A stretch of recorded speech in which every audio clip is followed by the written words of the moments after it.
Halo guys, selamat datang kembali bersama Mr. Handy. Bagaimana kabar kalian guys? Saya berharap semuanya dalam keadaan yang baik ya. Saya sangat senang bila semuanya dalam keadaan yang sehat, bahagia, dan banyak rezekinya. Untuk menyalakan kembali semangat yang hampir padam, dukungan dari teman-teman semua pastilah sangat membantu. Kota Pematang Siantar merupakan kota dengan banyak desa maupun kota-kota kecil yang menjadi satelit di sekitarnya. Moda transportasi umum merupakan urat nadi perekonomian sebuah kota. Masyarakat sangat membutuhkan transportasi yang baik dan memadai, serta tarifnya terjangkau. Namun sayangnya sampai saat video ini dibuat, Kota Pematang Siantar masih belum memiliki unit layanan publik yang disediakan oleh pemerintah Kota Pematang Siantar. Seperti halnya di kota-kota besar lain seperti di Medan atau Jakarta guys.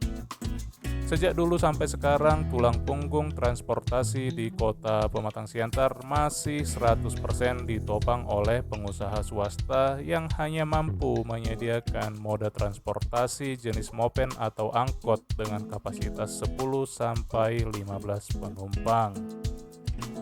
Armada yang digunakan oleh pengusaha angkot di Siantar ini adalah Daihatsu Grand Max, Espas, Suzuki Carry, dan Kijang. Dengan kolaborasi kreativitas antara pengusaha angkot, tukang las, supir, tukang modifikasi, tukang aksesoris, membuat wajah angkot Siantar menjadi lebih bervariasi dan lebih berwarna. Sangat jarang kita temui angkot yang polos atau standar di kota ini. Hampir semua angkot full aksesori dan modifikasi, baik eksterior maupun interiornya. Sebagian masih baru dan sebagian juga ada yang sudah usang termakan usia.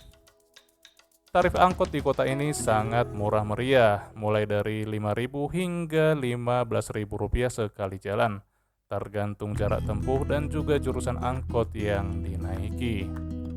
Dan khusus untuk anak sekolah atau pelajar, tarifnya ada diskon yang jauh lebih murah dengan harga ongkos penumpang biasa. Berikut adalah beberapa perusahaan angkot yang melintasi kota ini setiap hari dan jurusannya yang saya ketahui. Jurusan dalam kota dilayani oleh PT Rama Indah Trans, Sinar Siantar, Siantar Bus, Intra Koperasi Beringin, KPB 02, Ria Jaya, Sinar Beringin, Sepakat atau SKB, Siantar Jaya, Bandar Jaya, GMSS, Japaris, GMSS Jaya, Firmago, dan lain-lain. Jurusan ke arah Tanah Jawa, Mandoge, dan sekitarnya dilayani oleh PT Mulia Jaya Transtama, PT Ganda, Go Prima, Sinarta, Ganda, PT Atlas Maju Jaya, dan lain-lain.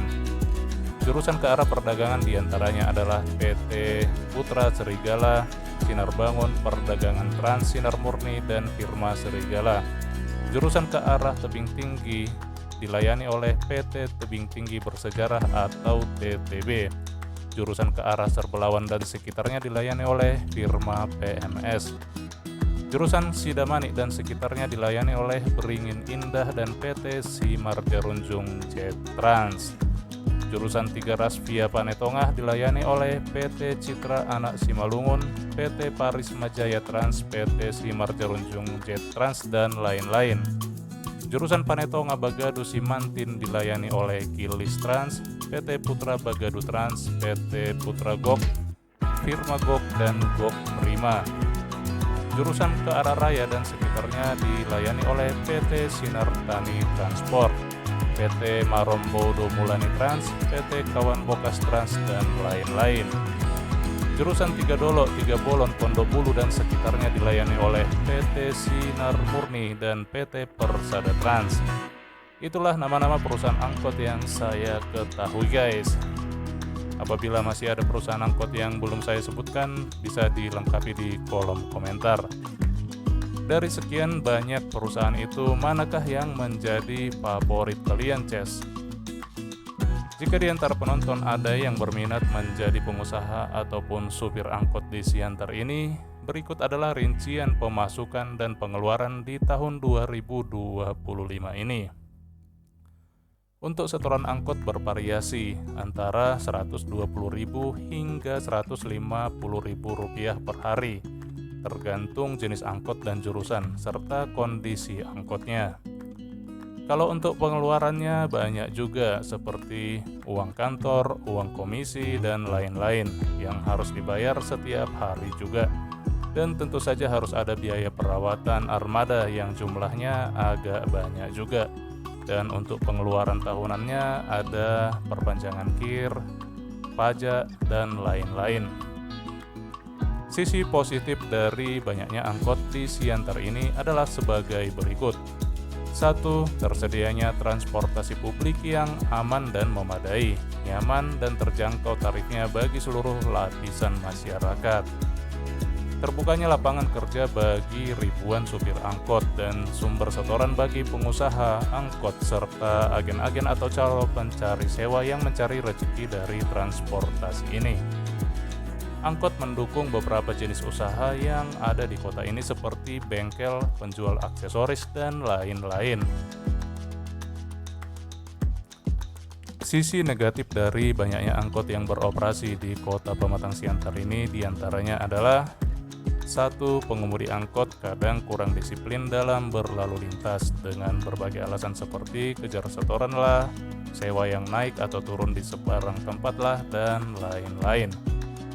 Kadang angkot ini juga membuat arus lalu lintas menjadi kurang lancar di beberapa tempat seperti di sekitar Pajak Horas, baik itu di Jalan Sutomo ataupun Jalan Merdeka.